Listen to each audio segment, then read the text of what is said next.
Bab 21, Pencurian Jam Tangan Senilai $800.000.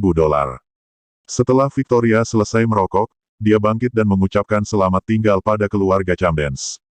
Nyonya Camden tua, Tuan Camden, ada sesuatu yang harus saya tangani di kantor, jadi saya akan pergi. Nyonya Camden tua dan yang lainnya mengantar Victoria ke pintu bersama-sama. Nona Clarke, kami akan mengandalkan Anda untuk investasinya. Nyonya tua Camden berkata sambil memegang tangan Victoria. Victoria juga setuju dengan gembira, yakinlah. Petik 2. Melihat bahwa Victoria akan pergi, Zack mengikutinya. Nyonya Camden tua, Tuan Camden, kita harus pergi juga. Setelah melihat bahwa seorang pencuri ada di antara Camdens dan bahwa penari balet, yang telah memberikan gelang itu, tidak muncul setelah waktu yang lama, para tamu semua berpisah. Segera, Camdens adalah satu-satunya yang tersisa di jamuan makan. Nyonya Camden tua memandang Sylvie dan bertanya, apa yang Hailey katakan? Mengapa Anda mengetahui bahwa dia telah mencuri dari kami hanya setelah perceraian? Petik 2. Jordan dan Hailey memiliki perjanjian pranikah untuk memisahkan harta benda mereka sebelum mereka menikah. Jika terjadi perceraian, Jordan tidak berhak atas 1 sen pun aset Camdens. Hailey mengindikasikan bahwa dia akan mengambil semua uang yang diperoleh Jordan dari pengiriman takeout dalam perjanjian perceraian. Sylvie menjawab, Hailey mengatakan bahwa Jordan telah menghabiskan hampir $70.000 untuk tinggal selama 1 minggu di kamar presiden di Westlake Hotel. Jadi dia menduga bahwa dia telah mencuri darimu. Nyonya Camden tua juga sedikit panik. Dalam 3 tahun terakhir, dia sering mengajak Jordan pergi ke vilanya dan bermain dengan pudel kesayangannya karena sangat menyukai Jordan. Jordan pasti memiliki kesempatan untuk mencuri barang-barang di vilanya. Nyonya tua Camden buru-buru berkata, ayo segera kembali ke villa. Namun, Elle menarik Nyonya Camden tua untuk menghentikannya. Nenek, jangan terburu-buru untuk pergi. Pelamarku mungkin akan segera datang. Gadis kecil dengan sosok cantik itu masih berfantasi dan membayangkan bahwa gelang giok itu diberikan oleh pelamarnya. Setelah memikirkannya, Nyonya Camden tua berkata, Drew, Benedict, Sylvie, kalian pergi ke villa saya dan periksa apa yang hilang. Herman, Susan, Elle, kalian tetap di sini bersamaku dan tunggu sebentar lagi. Petik 2. Ya, Drew dengan cepat mengantar Benedict dan Sylvie kembali ke villa. Barang-barang berharga Nyonya Camden tua disimpan di 2 ruangan di ruang bawah tanah, salah satunya diisi dengan aksesoris, minuman keras, dan jam tangan, sementara yang lain diisi dengan lukisan antik dan kaligrafi. Meskipun dia memiliki banyak item, ada catatan rincian untuk masing-masing item. Setelah tiba di ruang bawah tanah, Drew berkata, Paman, mari kita berpencar untuk memeriksa. Kalian periksa kamar dengan barang antik dan lukisan kaligrafi sementara aku memeriksa yang ini. Petik 2. Oke. Sambil memegang buku catatan, Benedict dan Sylvie pergi ke ruangan tempat barang antik dan lukisan kaligrafi ditempatkan dan memeriksa semuanya sesuai dengan catatan. Demikian pula, Drew juga memeriksa kamar yang dia masuki sesuai dengan daftar di buku catatan. 20 menit kemudian, Drew menyelesaikan pemeriksaannya dan menemukan bahwa tidak ada yang hilang. Pada titik ini, Benedictus sudah selesai. Dia berjalan mendekat dan bertanya, Drew, tidak ada yang hilang dari kamar yang kami periksa.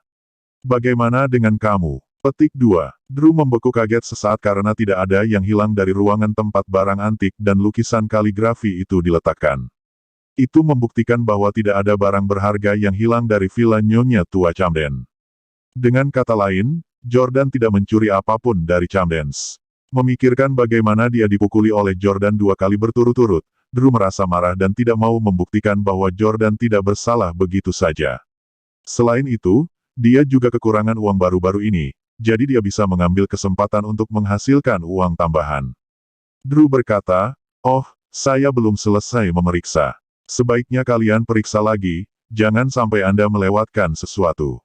Petik 2. Benedictus mengangguk dan berkata, oke, saya akan memeriksanya lagi. Melihat Benedict berjalan keluar ruangan, Drew tersenyum. Dia menutup pintu kamar dan kemudian diam-diam mengambil arloji Richard Mille. Ini adalah jam tangan yang digunakan kakek ketika dia masih hidup. Hanya ada 48 buah jam tangan ini di seluruh dunia, dan masing-masing bernilai lebih dari $800.000. Jordan, mulai sekarang, kamu akan menjadi pencuri yang mencuri arloji ini, hehehe. Drew memasukkan jam tangan Richard Mille ke dalam saku bajunya. 2 menit kemudian, Drew buru-buru berlari ke ruangan tempat Benedict dan Sylvie berada dan dengan panik berseru. Ada jam tangan yang hilang dari kamar yang saya periksa. Petik 2. Benedict dan Sylvie bergegas mendekat dan memeriksa, hanya untuk menyadari bahwa memang ada jam tangan seharga $800.000 yang hilang. Sylvie menyalak dengan marah, tidak heran jika Jordan yang tidak berguna bisa tinggal di kamar presiden di Westlake Hotel. Binatang itu. Pada titik ini, Benedict sudah menelepon Nyonya Tua Camden di telepon. Bu, kami menemukan bahwa jam tangan Richard Mille yang biasa dipakai ayah ketika dia masih hidup telah hilang. Petik 2. Nyonya Tua Camden sangat marah sehingga dia hampir mati. Bawa dia kembali padaku. Aku akan memotong tangannya. Benedict menutup telepon dan berkata kepada Drew, Drew, nenek ingin kita pergi dan membawa Jordan kembali padanya. Petik 2. Begitu Drew mendengar bahwa mereka ditugaskan untuk membawa Jordan kembali, dia langsung ketakutan. Bukankah kita akan memanggil polisi? Benedict berkata, seperti yang Anda tahu, nenek selalu tidak suka berurusan dengan polisi. Drew tiba-tiba berpura-pura kesakitan sambil menutupi luka di wajahnya dan berkata, lukaku sangat sakit, aku harus pergi ke rumah sakit untuk mengobatinya. Paman, kalian pergi dulu. Aku akan ke sana sebentar lagi. Saat dia berbicara, Drew pergi. Bab 22, Anda tidak cocok untuk masuk. Menggambar, tidak peduli bagaimana Benedict memanggilnya, Drew akan mengabaikannya. Drew tidak berani memprovokasi Jordan lagi. Dia sudah dipukuli 2 kali hari ini, dan jika dia dipukuli untuk ketiga kalinya, dia akan cacat. Benedictus adalah mantan ayah mertua Jordan, tetapi sekarang mereka tidak lagi berhubungan satu sama lain. Karena itu, dia takut Jordan akan memunggungi mereka dan memukulnya juga. Benedictus berbeda dengan Herman. Dia tidak mengenal anggota mafia. Oleh karena itu, dia mengangkat teleponnya dan menelepon putrinya Hailey. Hailey, apakah kamu masih di Westlake Hotel? Hailey menjawab, ya, ayah. Saya, Benedict berkata, saya di rumah nenek Anda, dan kami telah menemukan bahwa jam tangan Richard Mille yang bernilai lebih dari $800.000 telah hilang. Jordan pasti telah mengambilnya. Hailey menyalak, bajingan itu. Tidak heran dia punya uang untuk menginap di kamar presiden di Hotel Bintang 5. Benedictus berkata, Hailey, nenekmu sangat marah, dan dia ingin kamu membawa Jordan kembali. Aku tidak akan pergi. Aku akan menyerahkannya padamu. Hotel Danau Barat. Hailey menutup telepon dan berseru dengan marah, bagus, Jordan, beraninya kamu mencuri dari nenek. Perhatikan bagaimana aku berurusan denganmu. Tanda seru petik 2. Hailey berjalan menuju meja depan dan bertanya, di kamar mana Jordan Stelle tinggal. Melihat ini, Tyler buru-buru mendekatinya dan bertanya, Hailey, apa yang kamu lakukan? Petik 2. Apa yang saya lakukan? Aku akan membawanya kembali, tentu saja. Dia telah mencuri jam tangan kakek saya, yang bernilai lebih dari $800.000. Seru Hailey. Tyler tahu bahwa Jordan pasti tidak akan hanya menurut, dan mereka berdua pasti akan berdebat ketika saatnya tiba. Mereka berada di sebuah hotel bintang 5, dan keluarganya berada di bisnis hotel di tempat pertama. Yang paling dia benci adalah orang-orang yang membuat masalah di hotel. Lagi pula, Tyler tidak bisa memprovokasi pemilik Westlake Hotel. Tyler meraih lengan Hailey dan berkata, jangan pergi, panggil saja polisi. Petik 2. Hailey menepisnya dan membantah, mengapa kamu begitu pengecut? Jika kamu terlalu takut untuk pergi, aku akan pergi sendiri. Setelah mengetahui nomor kamar Jordan, Hailey menaiki lift dan menuju ke Presidential Suite tempat Jordan berada. Dong dong dong. Hailey tidak mau repot-repot membunyikan bel pintu, dan dia hanya menggedor pintu dengan tinjunya yang lembut. Yordania, kau pencuri. Buka pintunya sekarang juga. Pada saat ini, Jordan baru saja selesai mandi dan sedang mengeringkan rambutnya. Ketika dia mendengar ketukan di pintu, dia mematikan pengering rambut dan samar-samar mendengar suara Hailey lagi. Kenapa wanita ini masih menggangguku? Dia datang mencariku lagi meskipun kami baru saja bercerai. Jordan meletakkan pengering rambut dan berjalan untuk membuka pintu. Begitu dia melakukannya, Hailey disambut dengan pemandangan Jordan mengenakan jubah mandi, rambutnya yang tebal disisir ke belakang. Itu masih lembab, dan gaya rambutnya saat ini membuatnya terlihat jauh lebih tampan daripada ketika dia memiliki poni. Dia juga terlihat lebih mendominasi. Jubah mandi Jordan tidak dikenakan dengan benar, dan otot-otot tubuh bagian atasnya terlihat jelas. Jordan sebenarnya memiliki perut. Hailey Camden selalu menyukai pria dengan perut, dan meskipun telah menikah dengan Jordan selama 3 tahun, dia tidak pernah tahu bahwa dia memiliki sosok yang begitu sempurna. Seandainya saya tahu sebelumnya, saya akan membuatnya tetap bertelanjang dada di rumah selama musim panas. Hailey merasa sedikit menyesal. Menurut pendapatnya, Jordan miskin, tapi dia tampan, dan jika dia memiliki perut juga, dia akan membuat eye candy yang bagus. Apa masalahnya? Tanya Jordan dingin. Hailey berhenti menatap tubuh Jordan, dan dia bertanya dengan marah, Jordan, apakah kamu mencuri jam tangan Richard Mille dari rumah nenekku? Petik 2. Jam tangan Richard Mille apa? Jordan bingung. Hailey membentak, kamu masih berpura-pura, ya.